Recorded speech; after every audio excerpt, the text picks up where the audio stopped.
साथियों आदाब। भारत जोड़ो यात्रा कल समाप्त हो गई थी, लेकिन बारिश, बर्फबारी और भूस्खलन की वजह से हम लोगों को एक दिन रुकना पड़ गया। और आज मौसम कुछ साफ हुआ है, पूरा साफ तो नहीं हुआ, आप देख सकते हैं बारिश भी है और बर्फबारी तो देख ही सकते हैं। तो आगे तक का कुछ सफ़र आसान है, इसलिए यहाँ से निकला गया है। बानिहाल में, रामबन में आज भी काफ़ी बर्फबारी हो रही है, भूस्खलन हुआ है, पहाड़ टूट के सड़क पे आ जाते हैं। इस वजह से उसको अभी साफ किया तो जा रहा है, लेकिन हम लोगों को कहा गया है कि हम एटलीस्ट उसके आसपास ज़रूर पहुंच जाएं। तो कश्मीर से अब हम लोगों की वापसी हो रही है। ये हमारे साथी, हेलो, नमस्कार। आशा करते हैं आप ब्रिजेश बहुत भाई अच्छे होंगे। तो इसी तरह के एक तरह से कह सकते हैं आपकी कंटेनर्स कंटिन्यू कर रहे हैं। स्लीपर वाली बसें हैं, इसमें तमाम भारतीय यात्री जा रहे हैं। 2 दिनों तक मौसम बहुत ख़राब था, इसलिए लोग जिनको जाना था, कुछ लोगों की ट्रेनें थी जम्मू से, वो नहीं पहुंच पाए, रास्ते में हैं। हमारे दीनबंधु भाई परसों वो गए थे, परसों वहीं फंस गए, आज भी वहीं पे हैं और फाइनली उनको हम लोगों के साथ जाना पड़ रहा है। कुछ लोगों की फ्लाइट्स थी वो कैंसिल हो गई थी कल। बहुत सारे लोग निजी वाहनों से आए थे, वो भी बेचारे फंसे हुए हैं रास्ते में। तो अब हम लोग इस खूबसूरत वादी से निकल रहे और आप सामने मकान देख सकते हैं। आज नोएडा में कार्यक्रम भी था, लेकिन टल गया। देखिए सामने और मैदान।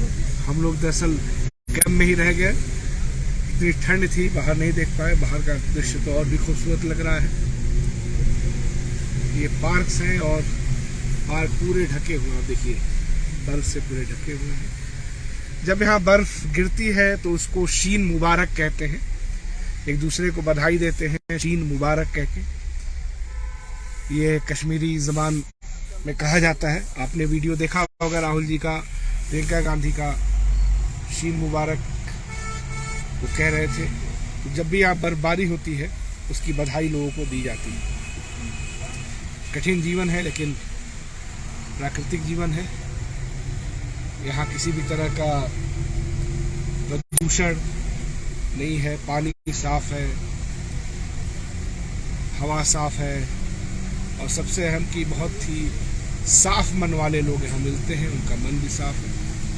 कश्मीर को लेके बहुत सारी धारणाएं जो बनाई गई थी, बहुत सारे यात्री जो पहली बार आए थे वो कश्मीर के लोगों से मिलके, कश्मीर के माहौल को देख के उनकी वो धारणाएं बदल गई हैं। तो पिछले 20-25 सालों से हमारी सस्ती सी ग्रेड की सनी देओल टाइप की फिल्मों ने बनाया है यहाँ के लोगों के बारे में। कश्मीर आइए, कश्मीर को पढ़िए। कश्मीर के लोग चाहते हैं कि लोग उनके बारे में बात करें, और खासतौर से जो हमारा हिंदी पट्टी है, हिंदी बेल्ट है, उसमें कश्मीर को लेकर के अच्छी किताबें बिल्कुल ही नहीं है।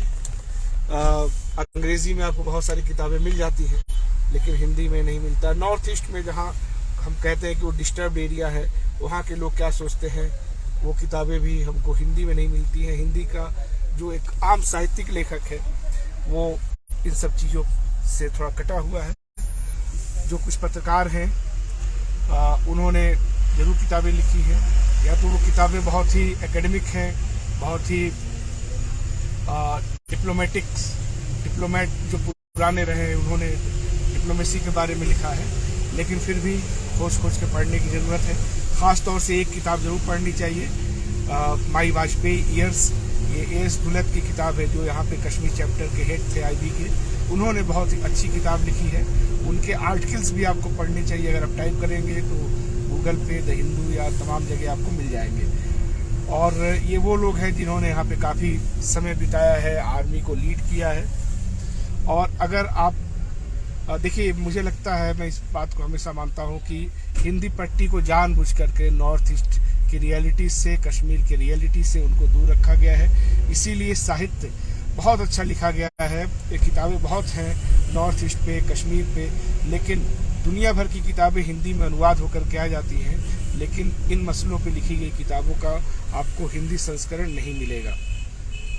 चाहे वो शेख अब्दुल्ला का की राइटिंग्स हो, चाहे आतिशे चिनार जैसी किताब हो, जो बहुत बेसिक किताब है यहाँ के बारे में, यहाँ के लोगों के बारे में जानने के लिए, तो हमको बहुत काट करके रखा गया है।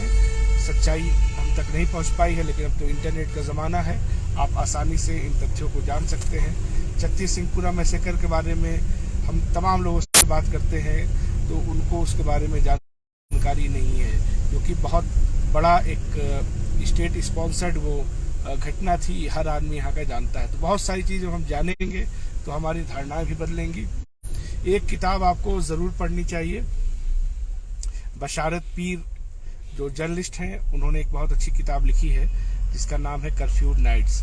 इस किताब को ज़रूर पढ़ा जाना चाहिए। कश्मीर के हमारी 40 साल की जो उम्र के लोग हैं, 40-45 साल के, देखिए आर्मी के लोग हैं, हाथ हिला रहे हैं। अच्छा, यहाँ पे राहुल गांधी जी रुके आए हुए हैं, तो वो जरूर पढ़ा जाना चाहिए। कर्फ्यूड नाइट्स हिंदी में जरूर उसका अनुवाद होना चाहिए। कुछ नहीं, कोई प्रकाशक नहीं छाप रहा है तो उसके कुछ चैप्टर्स ही करके लोगों को फेसबुक पे, सोशल मीडिया पे डालने चाहिए। हैदर फिल्म का स्क्रिप्ट में लिखने में उनका एक रोल था शायद, वो हैदर फिल्म भी आपको जरूर देखनी चाहिए।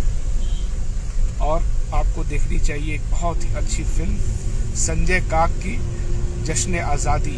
ये 2 पार्ट में है, 1-1 घंटे की फिल्म है और कश्मीर की पूरी जो समस्या है, यहाँ के जो लोग हैं, सरकारों की पॉलिसी क्या रही है, यहाँ जो अलगाववादी आंदोलन है उसकी मंशा क्या रही है, हिंसा के हर पहलू पे वो फिल्म बात करती है। ये फिल्म आप ज़रूर YouTube पे देखिए, 2 घंटा आप अगर देंगे तो आप कश्मीर के बारे में बहुत हद तक चीज़ें जान जाएंगे।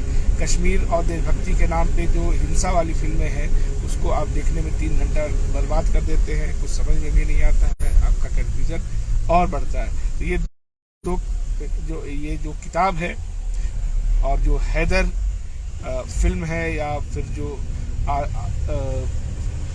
जश्न आज़ादी, वो फिल्म अगर आप देखें तो आपको बहुत सारी चीज़ें समझ में आएंगी। यहाँ के लोगों के साथ खड़े होना बहुत ज़रूरी है। आज मैं टाइम्स ऑफ इंडिया में खबर देख रहा था, जो रियल सोनम वांगचुक एक व्यक्ति हैं जो 3 इडियट में फुनसु वांगचुक जो कैरेक्टर है आमिर खान का, उनके जीवन पर आधारित है। वो उस आदमी ने वो लद्दाख में पर्यावरण को लेकर के संघर्ष कर रहे हैं, जो सरकार की नीतियां हैं उसके खिलाफ लगातार वो बोल रहे हैं, और पिछले 5 दिन से उन्होंने अनशन किया हुआ था। आज उनका अनशन पूरा हुआ है और उन्होंने एक बयान दे के इस बात को कहा है कि पहले जब जम्मू कश्मीर के स्टेटहुड को ख़त्म किया गया, 370 को ख़त्म किया गया, तो उन्होंने उसका स्वागत किया था, उन्होंने मोदी की हिमायत की थी, बयान दिया था। लेकिन आज उनको अपने उस बयान पे पछतावा हो रहा, और वो इस बात को कह रहे हैं कि पहले हम यहाँ पे ज़्यादा सुरक्षित थे, पहले हम ज़्यादा बेहतर थे। और जो एक बहुत इंपॉर्टेंट बात वो कह रहे हैं, याद रखिए वो लद्दाख के रहने वाले हैं जहाँ इंसर्जेंसी जैसी कोई चीज़ नहीं रही है।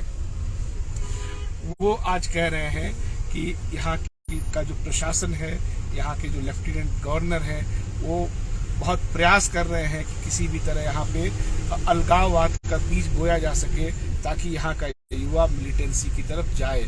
आप जानते हैं कि कश्मीर 3 हिस्सों में एक तरह से भौगोलिक तौर पे विभाजित रहा है, प्रशासनिक स्तर पे विभाजित रहा है। जम्मू कश्मीर और लद्दाख, जो मिलिटेंसी की समस्या रही है वो अब तक सिर्फ वादी कश्मीर तक थी, जम्मू में उस तरह का नहीं था, लद्दाख में बिल्कुल नहीं था।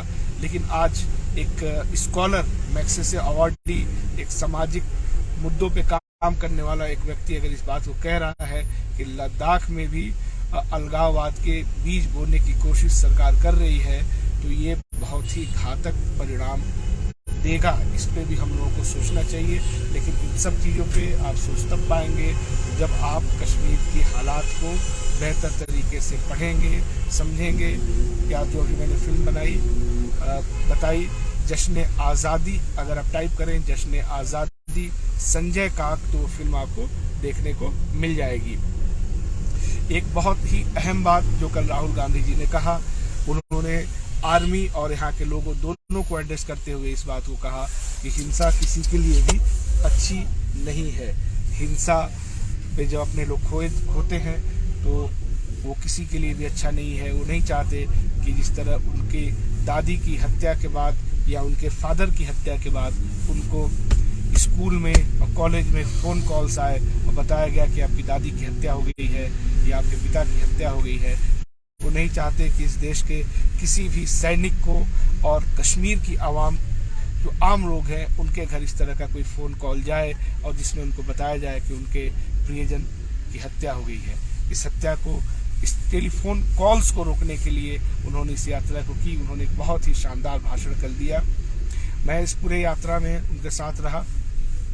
मेरा मानना है कि राहुल गांधी जी ने 6 सितंबर को कन्याकुमारी के समुद्र तट पे इस यात्रा को शुरू करते हुए जो उन्होंने भाषण दिया था, जो तिरंगे को उन्होंने डिफाइन किया था, वो मैं इस बात को पहले भी कह चुका हूँ कि वो पंडित जवाहरलाल नेहरू के ट्रिस्ट विद डेस्टिनी के भाषण के बाद सबसे अच्छा भाषण माना जाएगा इतिहास में। और दूसरा उनका जो भाषण बहुत ही शानदार था, वो बाबा साहब अम्बेडकर की जन्म स्थली महू में दिया गया उनका भाषण था। उसको जरूर सुना जाना चाहिए।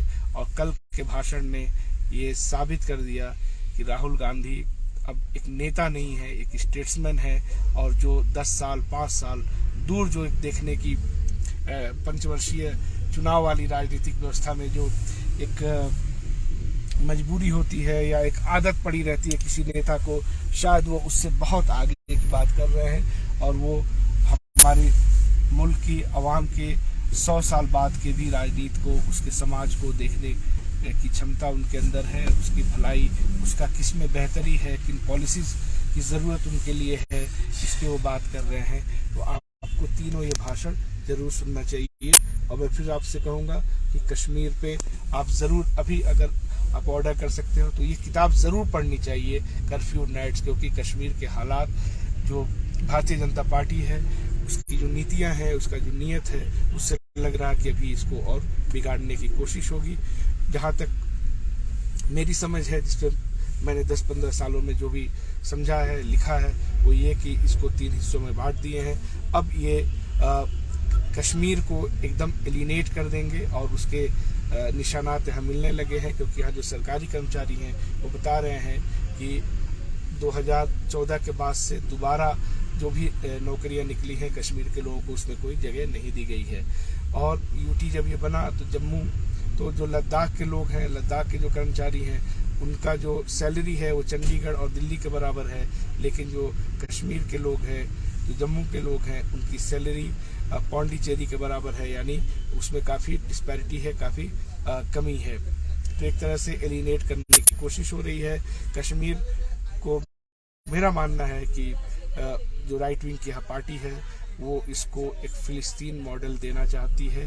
किनारे एकदम धकेल के वहाँ लोगों को रखा जाएगा और जिस तरह का उन्माद कश्मीरियों को लेके, कश्मीरी मुसलमानों को लेके और आमतौर पर मुसलमानों को लेके सरकार बनाती रही है, तो उस हिंसा लगातार उस पर फिर हिंसा किया जाएगा। और उसको जिस तरह इजराइल के लोग उसको गौरवान्वित होकर के देखते हैं, उनको अच्छा लगता है कि फिलिस्तीन के लोगों के साथ उत्पीड़न हो रहा है, उस तरह का एक माइंडसेट यहाँ के बहुमत वाली कम्युनिटी में बनाने की कोशिश की जा रही है। लेकिन हालांकि अभी वो बन नहीं पाएगा, ये बहुत मुश्किल है। और जिस तरीके से राहुल गांधी के नेतृत्व में विपक्ष समाज के अंदर इस नफरत को बदलने की कोशिश कर रहा है, उनके लिए जरूर मुश्किल है, लेकिन उनकी नीयत ऐसी ही है। तो आप इसको पर इन परिस्थितियों को आप तभी और बेहतर समझ पाएंगे जब आप कम से कम हैदर या फिर जो मैंने ही बताया कर्फ्यू नाइट्स, ये किताब आपको ज़रूर पढ़नी चाहिए। और मैं फिर दोहरा दूँ, एएस तुरत की जो किताब आई थी, my years with Vajpayee, my Kashmir years, ये नाम है उसका। और यूट्यूब पे आप जाएं, जश्न आज़ादी के दोनों पार्ट आपको ज़रूर देखना चाहिए। देखिए हम लोग अब श्रीनगर शहर में आ गए हैं, डल झील के सामने हम लोग रुके हुए थे। और कश्मीर को और ट्रेडिशनली अगर समझना है तो आप YouTube पे जाइए, सारे एपिसोड्स अभी भी हैं उस पर, बुलबुल गुलफाम के, ये ज़रूर आपको देखना चाहिए। तो फिर आपसे बात होती है। साथियों आदाब।